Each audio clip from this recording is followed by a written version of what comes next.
ಕರ್ನಾಟಕದ ಎರಡನೇ ಅತಿ ದೊಡ್ಡ ಕೆರೆ ಯಾವುದು? ನಾನು ಇವತ್ತು ನಿಮಗೆ ತಿಳಿಸ್ಕೊಡ್ತೀನಿ. ಬನ್ನಿ, ಇದೇ ಜಾಗ ಯಾವುದು ಅಂತ ಗೊತ್ತಾಯ್ತಾ? ಎಲ್ಲರಿಗೂ ಗೊತ್ತಾಗಿರುತ್ತೆ. ಬನ್ನಿ ಹೇಳ್ತೀನಿ. ನಮಸ್ಕಾರ ಎಲ್ಲರಿಗೂ, ರಶ್ಮಿ ಯೂಟ್ಯೂಬ್ ಚಾನಲ್ಗೆ RR ಸ್ವಾಗತ ಆ್ಯಂಡ್ ಸುಸ್ವಾಗತ. ಇವತ್ತು ನಾನು ನನ್ನ ಗಂಡ, ನನ್ನ ಮಗ, ನನ್ನ ತಂಗಿ ಎಲ್ಲರೂ ಕೂಡ ಕರ್ನಾಟಕದ ಎರಡನೇ ಅತಿ ದೊಡ್ಡ ಕೆರೆ ನೋಡೋಕ್ಕೆ ಅಂತ ಹೋಗ್ತಾ ಇದ್ದೀವಿ. ಅದು ಎಲ್ಲಿ ಬರುತ್ತೆ ಅಂತ ಗೊತ್ತಾ? ನಾವು ಮೈಸೂರಲ್ಲಿರೋದು. ಮೈಸೂರಿಂದ ಕಡೂರಿಗೆ ಹೋಗ್ತಿದ್ದೀವಿ. ಕಡೂರಿಂದ ಸಕ್ರಾಯಪಟ್ಟಣ, ಅಲ್ಲೇ ಇರೋದು ಅಯ್ಯನ ಕೆರೆ. ಇದು ಚಿಕ್ಕಮಗಳೂರಿಂದ 18 ಕಿಲೋಮೀಟ್ರ್ ಆಗುತ್ತೆ. 7 ಬೆಟ್ಟಗಳನ್ನು ಸುತ್ತುವರಿದಂತಹ ಜಾಗ ಅದು. ಅಷ್ಟು ಸುಂದರವಾಗಿದೆ. ಇಲ್ಲಿಗೆ ಹೋಗೋದಕ್ಕೆ ನೀವು ಬಸ್ಸಿಗೆ ಬಂದರೆ ಸಕ್ರಾಯಪಟ್ಟಣಕ್ಕೆ, ಅಲ್ಲಿಂದ ನೀವು ವೆಹಿಕಲ್ ಮಾಡಿಕೊಂಡೇ ಹೋಗಬೇಕು ಅಯ್ಯನ ಕೆರೆ ನೋಡೋಕ್ಕೆ. ಯಾಕೆ ಅಂದರೆ ಅಲ್ಲಿ ನಿಮ್ಗೆ ಯಾವುದೇ ಅಂತಹ ಗೌರ್ಮೆಂಟ್ ಫೆಸಿಲಿಟೀಸ್ ಇಲ್ಲ. ಆಟೋ ಅಥವಾ ಪ್ರೈವೇಟ್ ವ್ಯಾನಲ್ಲೇ ಅಥವಾ ಬಸ್ ಕಾರಲ್ಲೇ ಮಾಡ್ಕೊಂಡು ಹೋಗಬೇಕು. ಹಾಗಾದರೆ ಸಕ್ರಾಯಪಟ್ಟಣದಿಂದ ತುಂಬ ದೂರ ಇದೆ ಅಂತ ಅನ್ಕೋತಾ ಇದ್ದೀರಾ? ಇಲ್ಲ, ಬರೀ ಕೇವಲ 5 ಕಿಲೋಮೀಟ್ರು ಅಷ್ಟೇ. ಆರಾಮಾಗಿ ನೀವು ಆಟೋ ಮಾಡ್ಕೊಂಡು ಹೋಗ್ಬೋದು. ಇಲ್ಲಂತೂ ಪ್ರಕೃತಿ ಸೌಂದರ್ಯ ನೋಡೋಕ್ಕಂತೂ ತುಂಬ ಚೆನ್ನಾಗಿದೆ. ಸರೋವರ ಅಂತೂ ಯಾವಾಗಲೂ ತುಂಬಂಗಿರುತ್ತೆ. ಬೆಟ್ಟದಿಂದ ನೀರು ಹರಿಯುತ್ತೆ. ಅಂದರೆ ಸುತ್ತ ಇರುವಂಥ 7 ಬೆಟ್ಟದಿಂದ ಬರುವಂತಹ ನೀರಿಲ್ಲಿ ಸಂಗ್ರಹಣೆ ಆಗುತ್ತೆ. ಇದು ಸುಮಾರು 800 ವರ್ಷದ ಹಳೆಯ ಮಾನವ ನಿರ್ಮಿತ ಕೆರೆ ಅಂತ ಹೇಳಲಾಗುತ್ತೆ. ಇದು ಹೊಯ್ಸಳರ ಕಾಲದ ನಿರ್ಮಾಣಗೊಂಡ ಕೆರೆ ಅಂತ ಕೂಡ ಹೇಳ್ತಾರೆ. ಕೆರೆಯ ನೀರಿನ ಸಹಾಯದಿಂದ ಅಕ್ಕಪಕ್ಕ ಇರುವಂಥ ರೈತರಿಗೆ ತುಂಬ ಉಪಯೋಗ ಆಗ್ತಿದೆ. ಅವರು ತೆಂಗು, ಅಕ್ಕಿ, ತರಕಾರಿ ಬೆಳೆಯೋಕ್ಕೆ ಸಹಾಯ ಆಗ್ತಾ ಇದೆ.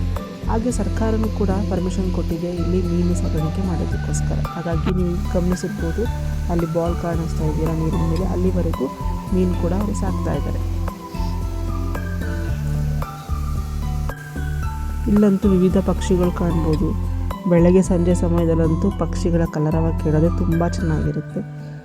ಇದು ಚಿಕ್ಕಮಗಳೂರಿಂದ ಸುಮಾರು 18 ಕಿಲೋಮೀಟ್ರ್ ದೂರ ಇದೆ.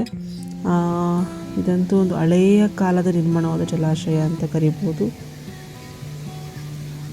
ಇಲ್ಲಿ ಬಂದಾಗಂತೂ ತುಂಬ ಶಾಂತ ವಾತಾವರಣ ಸಿಗುತ್ತೆ, ನಿಮಗೆ ಆ ಅನುಭವ ಸಿಗುತ್ತೆ. ಎಲ್ಲೋ ಬಂದಿದ್ದೀವಿ, ಸುತ್ತ ಹಸಿರು ಬೆಟ್ಟ, ಮಧ್ಯದಲ್ಲಿ ನೀರು, ತುಂಬ ಖುಷಿ ಕೊಡುತ್ತೆ. ಪಿಕ್ನಿಕ್ ಮಾಡಲು, ಫೋಟೋ ತೆಗೆಯಲು, ಪ್ರಕೃತಿ ಸೌಂದರ್ಯ ಅನುಭವಿಸೋರಿಗಂತೂ ಇದು ಸೂಕ್ತವಾದ ಜಾಗ ಅಂತ ಹೇಳ್ಬೋದು.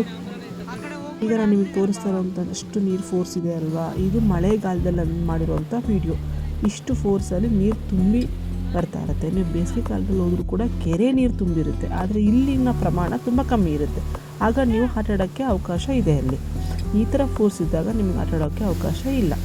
ಈ ಥರ ಫೋರ್ಸ್ ಇದ್ದಾಗ ನಾವು ಹೋಗಿದ್ದು ನಮಗೂ ಆಟ ಆಡೋಕ್ಕೆ ಆಗಲಿಲ್ಲ. ನಾವು ವರ್ಷಕ್ಕೊಂದ್ಸಲ ಹೋಗ್ತಾ ಇರ್ತೀವಿ, ಅಲ್ಲಿ ಆಟ ಆಡ್ತಾ ಇರ್ತೀವಿ, ಖುಷಿ ಪಡ್ತೀವಿ.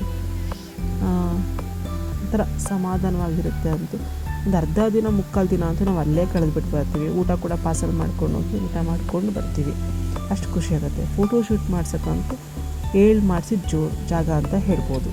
ನೋಡಿ, ನಾವು ಕೆಲವೊಂದು ಫೋಟೋಸ್ ಎಲ್ಲ ತೆಗೆಸಿದ್ದೀವಿ. ತುಂಬ ಚೆನ್ನಾಗಿದೆ. ಹಾಗೆ ನಿಮ್ಗೆ ಇನ್ನೊಂದು ಇನ್ಫಾರ್ಮೇಷನ್ ಕೊಡ್ತಾ ಇದ್ದೀನಿ. ಕೆರೆ ಸುತ್ತಮುತ್ತ ನಿಮ್ಗೆ ಯಾವುದೇ ರೀತಿಯ ಹೋಟ್ಲಿಲ್ಲ, ತಿಂಡಿ ಗಾಡಿ ಸಿಗುತ್ತೆ. ಅಂದರೆ ಚುರುಮುರಿ, ಸೌತೆಕಾಯಿ, ಸೀಬೆಹಣ್ಣು ಆ ಥರ ನಿಮಗೆ ಸಿಗುತ್ತೆ. ನೀವು ಊಟ ಮಾಡಬೇಕು ಅಂತಂದರೆ ನೀವು ಸಕ್ರಾಯಪಟ್ಟಣದಿಂದಲೇ ಪಾರ್ಸಲ್ ಮಾಡಿಸ್ಕೊಂಡು ಬಂದು ಇಲ್ಲಿ ಊಟ ಮಾಡ್ಬೋದು. ಅಲ್ಲಿ ನಾನ್ ವೆಜ್, ವೆಜ್ ಎಲ್ಲ ಥರ ಅಡುಗೆಗಳು ನಿಮಗೆ ಸಿಗುತ್ತೆ. ಇಲ್ಲಿ ಪಾರ್ಸಲ್ ಮಾಡ್ಕೊಂಬಂದು ನೀವು ಊಟ ಮಾಡ್ಕೊಂಡು ಎಂಜಾಯ್ ಮಾಡ್ಬೋದು. ಈಗಿತ್ತು ನನ್ನ ಪಯಣ. ನಿಮ್ಗೆ ಇಷ್ಟ ಆದರೆ ಲೈಕ್ ಆ್ಯಂಡ್ ಕಾಮೆಂಟ್ಸ್, ಶೇರ್ ಮಾಡಿ. ಹೀಗೆ ಇನ್ನೂ ಹೆಚ್ಚಿನ ಕೆರೆಗಳ ಬಗ್ಗೆ ತಿಳ್ಕೋಬೇಕು ಅಂದರೆ ರಶ್ಮಿ ಯೂಟ್ಯೂಬ್ ಚಾನಲ್ RRಗೆ ಲೈಕ್ ಆ್ಯಂಡ್ ಸಬ್ಸ್ಕ್ರೈಬ್ ಮಾಡೋದನ್ನ ಮಾತ್ರ ಮರಿಬೇಡಿ. ನಿಮ್ಮ ಪ್ರೋತ್ಸಾಹ ತುಂಬ ಚೆನ್ನಾಗಿದೆ. ನನ್ನ ಸಬ್ಸ್ಕ್ರೈಬರ್ ಅಂತೂ ದಿನಕ್ಕೆ ಹೆಚ್ಚಾಗ್ತಾ ಇದೆ. ವ್ಯೂವರ್ಸು ಕೂಡ ಇದೀಗೆ ಮುಂದುವರಿಲಿ ಅಂತ ನಾನು ಕೇಳ್ಕೊತೀನಿ. ಧನ್ಯವಾದ. ನಾನು ನೆಕ್ಸ್ಟ್ ವಿಡಿಯೋದಲ್ಲಿ ಸಿಗ್ತೀನಿ. ಅಲ್ಲಿವರೆಗೂ ಟೇಕ್ ಕೇರ್ ಆ್ಯಂಡ್ ಬಾಯ್.